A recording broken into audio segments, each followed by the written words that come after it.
I think that a ghost story or a story about the demonic, these are things that are usually regarded as fantastical or fantasy. But if you ground a story and the audience feels like the characters are real, the time and place is real, and then you introduce the paranormal, it's that much scarier. Tell me your name. Taylor.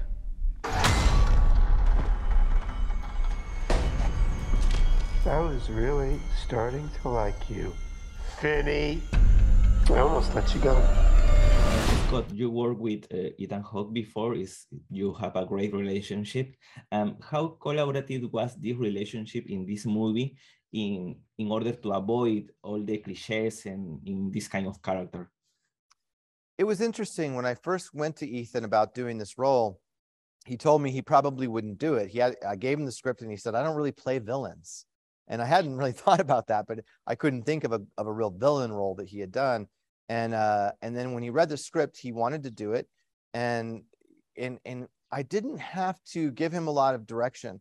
When I made Sinister, he really relied on me to help him understand how a horror film works, and, you know, walking him through the hallway, how fast to walk, when to stop, how to make each scene scary.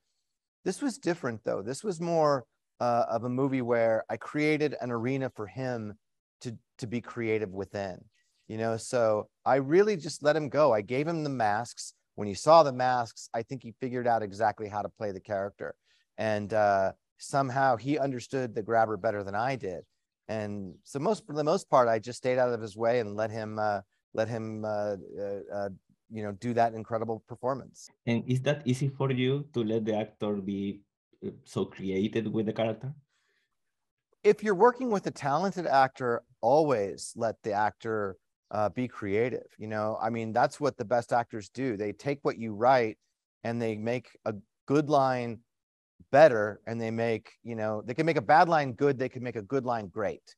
And in this case, I think the Grabber was well written. I think he was an interesting villain, but by letting Ethan really go and letting him try a lot of things, I think he created an iconic villain. I think the Grabber is terrifying and very original and extraordinarily fascinating.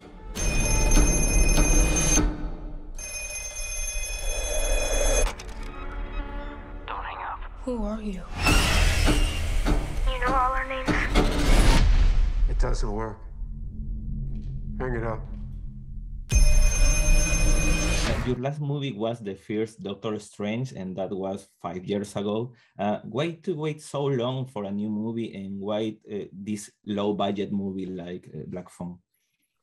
Well, there were a number of reasons for that. One was that I spent 2 years, roughly 2 years, thinking I was going to make the sequel to Doctor Strange, which I chose not to do. I did direct a TV pilot, an American TV pilot during that time, but also the pandemic slowed everything down. You know, during the pandemic, everything that everybody was working on suddenly took a big pause. And when it came time for me to choose what I really wanted to make next, this was it. You know, I just felt like this was the right story. It didn't matter to me the size of a movie. It never matters to me the size of the movie. I pick each movie as if it's going to be the last movie I get to make, because one day it will be. And I just felt like this is a story that touched my own was very much inspired by my own childhood, as well as Joe Hill's wonderful short story. And it seemed like the right time for me to do it. El Teléfono Negro.